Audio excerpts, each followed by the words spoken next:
My 11 Circle presents Cricbuzz Live. We've got a packed show ahead of us. So many talking points to discuss.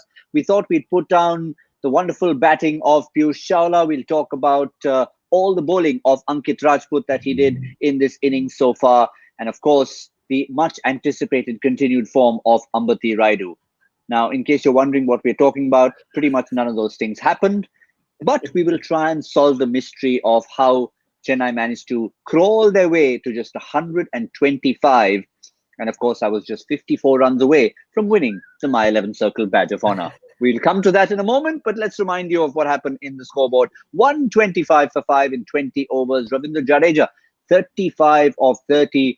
At the end, he did play well, but all the strike rates you'll see down the order have runs, but the number of balls next to them extremely disappointing. I'm not even sure who'd like to start. Simon, solving this mystery? It stuttered and spluttered and sort of fell its way, didn't it? And much like some of the age of some of the players in that Chennai side going on one of the older person's buses, perhaps to a home. It was so slow and just non-existent. 125. I mean, you just can't get that. There was nothing to that innings at all. Sam Curran tried up front, and they just had nothing through the middle. There was no impetus until Jadeja came out and found a couple of boundaries. It's hard to explain, but I get the feeling now that if Rajasthan go on and win this game, then it's better for the tournament. They are a better team and they're a better proposition to make the top four. Yeah, certainly. I mean, there are many words you could use, Joy, to describe that. Disappointing would be one of them. And not only, Joy, if you're a Chennai fan. If you're a cricket fan, you'd be disappointed. Yeah, this is the most successful team in IPL history. And to see them like this, the most consistent team in IPL history, dramatic finishes, guys who can take it to the last over and score 20 and win. To see them in this shape is sorry. I mean, in that last over, when Kedar Jadhav went down on one knee, I thought he was going to propose to the umpire, because that's all the intent that I saw out there. And I could not believe that innings. They would have been 125. Their fourth highest score was Jofra Archer's misfields. I mean, that's the kind of innings that you're seeing today. It's just a travesty of a once great team going out there. And I would have been happier had they been 95 all out. Trying to hit their shots and getting out there, at least giving Piyush Chawla a chance to bat. Instead, what did they do? They went and spluttered, and you cannot play at 100% if you're batting at a strike rate of 100 if you've got 20-25 balls to play. You cannot do that in this form of the game. So that 125, I would have far preferred they went down at 95, trying to get a score of some meaning. This was sad cricket. I mean, it gives no one pleasure to watch it, and of a franchise which is one of the greatest franchises in IPL history. Yeah, and if you come back a couple of years later and you don't have privy to some of our conversations that we have here on My 11 Circle presents Cricbuzz Live, you look at that and go, well, something must have been wrong with the wicket. They, as Joy said, they weren't dismissed. It wasn't Jofra 5 for 6 and blowing them away. Let's have a look at the progression. And well, can you call it a progression? It's just numbers out there. 7.17, and that middle phase at 4 and over. They lost just 2 wickets. 28 for 2 between overs 7 and 13. It could be 28 for 7. Remember the game in Hyderabad, 32 for 8? You can understand that. 32 for 8, almighty collapse, gone. But 28 for 2 at 4 and over in that middle phase? And not 1-4 and 1-6. No, and the start wasn't bad. I mean, as far as being, the wicket was relatively quick. There was a bit of pace, a bit of bounce in it. When you're 42 for 2 after 6, you think, okay, 150, 160, we're still okay. But that middle period was there was nothing to it whatsoever. Couldn't even go to run a ball for most of it. Lost those wickets, those key wickets. And the sad thing about this Chennai side is there is none of that power. There's no rescuing power. There's no Pollard, Pandya, Punt, Morris, Akshar. I mean, call it whichever team you pick on, there's some power in some of those positions at 5, 6, 7. There is just no power. There's no ability to knock the ball out of the park apart from Ravi Jadeja, and he's trying to do it on his own at the moment. It's just not working for them. And I agree, what Joy said. It's sad. It is. It's hard to watch, and I'm sure it's hard for them and their fans to watch as well. they'll rise again, but this is just the back end of what has been a dynasty, a legacy, and it's hard to watch. And it was also hard to watch a man playing his 200th IPL game. We talked so much about it. We built it up.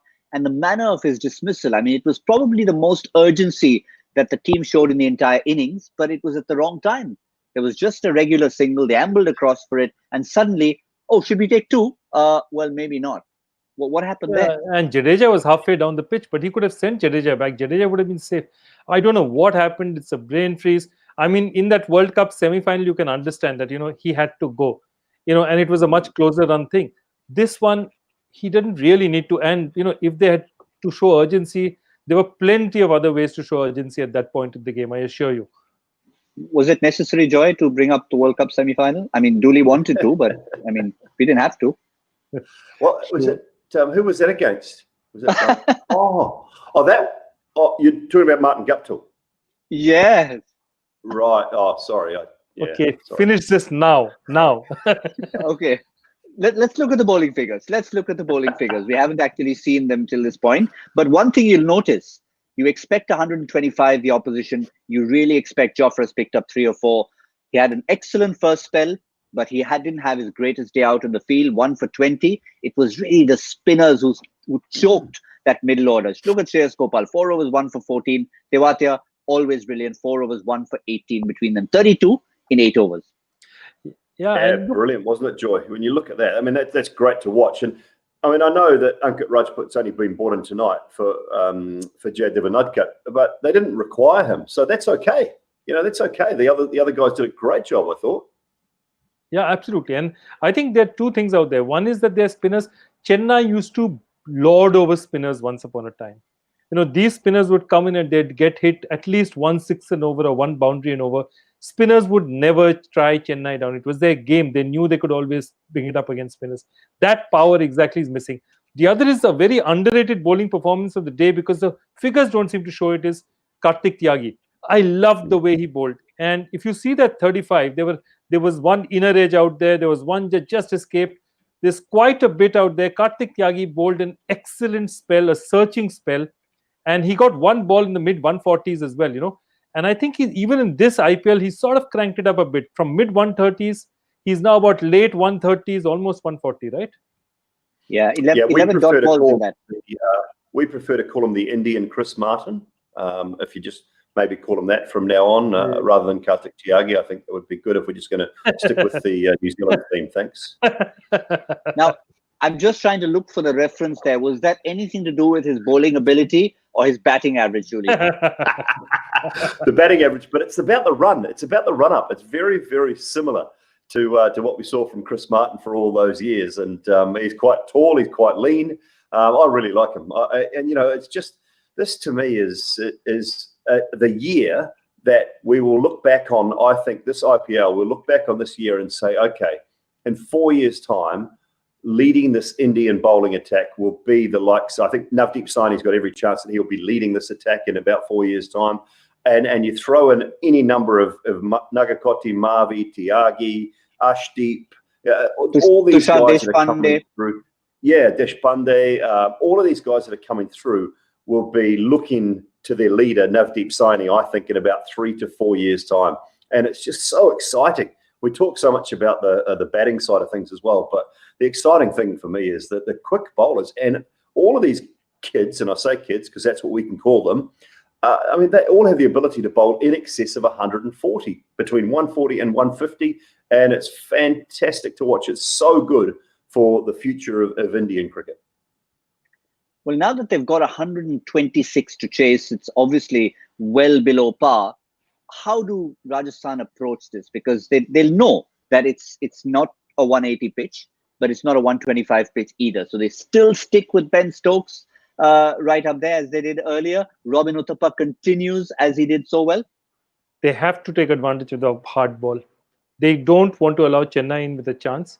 They'll go hard in the first 6 overs because they need to score runs while the ball is hard. And I think that's what they're going to do, because they can't afford to this. They don't want to lose wickets, but they'll definitely not take their foot off the pedal.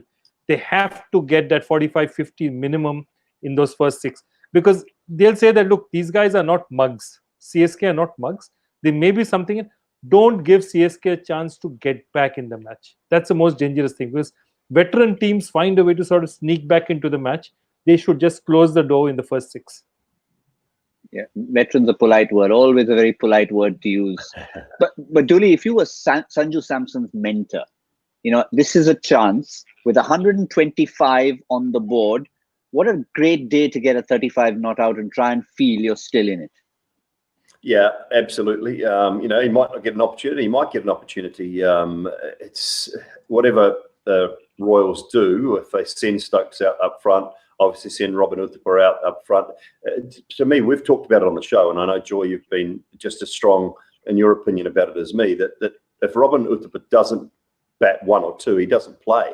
That's the best spot for him. It's where he's had all his success, or most of his success. So that's fine. Leave Stokes there. Make the most of that first 5-6 overs. From a Chennai point of view, you want to get Samson in there early. You want to make sure that he's the one that they're looking at, him and Smith, get that middle order exposed nice and early. And they're just going to, I'd like to think they will bowl at least 2 overs of Josh Hazlewood and Chahar up front and give them an opportunity. Just try and maybe nip 2-3 out. But yeah, Samson, it's A, an opportunity, but B, who would have thought, Joy, if we were talking maybe a few weeks ago in those first couple of innings that he played, that we'd actually be saying the opposition would want Samson to come in there and bat. Yeah, just that's the thing. And it's not this year. He's been doing this year after year. First couple of great knocks, and I think it's just, for me, it's shot selection. That first ball that's wide of stumps, Chahar knows him so well, throws it wide. He falls for the bait. The fact that he's falling for that same bait consistently is disturbing. Somebody needs to talk to him, and I'm sure they are. And I'm sure, look, he's not no mug. They all think about it. But I'm sure there's a way to tackle it. There's sure there are exercises that you can do to make you sort of make sure that your shot selection is slightly better than that, because it was unnecessary more than anything else, which is the problem. Because he scores so fast, he doesn't need to take risks. Now, before we go, let's have a look at these interesting numbers. One of the names we haven't talked about, and it's sort of been a name that's been talked about every time Rajasthan come out to play, and that is Rahul Tewatia.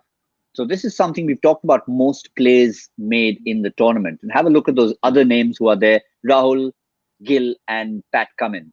153 balls faced, 186 balls bowled, 7 catches taken, and therefore we're talking about most plays. And that's an interesting sort of stat to add. Well, it tells you that he's in the game, and he's a big part of the game time and time again. And we wondered about that Sharjah knock, didn't we, really early on in the tournament? And would they do it again? It didn't work for 3/4 of that innings, and then it worked at the end, and they did the right thing. But that's not the only time. He's produced a couple of other very good innings with the bat. He's super with the ball. He's generally very safe in the outfield. He's a good cricketer, and he's proven his worth for this Rajasthan side in this tournament. And I think he'll continue to prove his worth for them. He's just a genuine, all-round good cricketer. Yeah, and I was just thinking of the irony of it. Who was he traded for? Didn't get a chance in Delhi. They want Ajinkya Rahane, and they give up 2 players, Abhishek Sharma, Rahul Tewatia. Okay, fine, you guys go across here. And so, Tewatia will be looking at it and saying, wow, I just landed back in the right place. He had played for Rajasthan before, was part of the Rajasthan squad before, didn't quite make it. This is his year, and by God has he, taken that opportunity with both hands. Ball, bat, in the field, and this time around, Rajasthan will be in a bit of trouble if they're going to be relying on some Tewatia 6s to finish this innings. But we've got something to do before we finish. Remember that My 11 Circle badge of honor? We weren't even close, thanks to the approach from the men in yellow. So I'm going to go first this time, but we do our normal tradition. 6 over score for the team chasing. And I'm going to pick it up at Ben Stokes' jersey number. I'm going to go 55 in the 6 overs. Joy? 47, the last prime number before 50. Okay, fair enough. Come on, you need a theme for this one, Dooley. Okay, I'm going to go high. And I'm going to actually, the year I was born, 1969. 69. So I'll go with 69. Well done. what? You gave that away. Yeah, I knew 69, and you had to be born that year. That's it. Yep, I remember the celebration we had in Canada, Dooley. It was a good one. Yes, exactly. 6869. It's nice and numerical, my birthday. 6869. Yeah. Brilliant. So these are the numbers to look forward to in Just for those 6 who want to overs. send a present. Yeah. Sorry. Rajasthan need to go hard. Men in pink. Uthappa's out there. Ben Stokes is out there. The result should be a foregone conclusion, or should it? We'll find out after 10 overs on Cricbuzz Combox. And then, of course, wrap it all up. My 11 Circle presents Cricbuzz Live.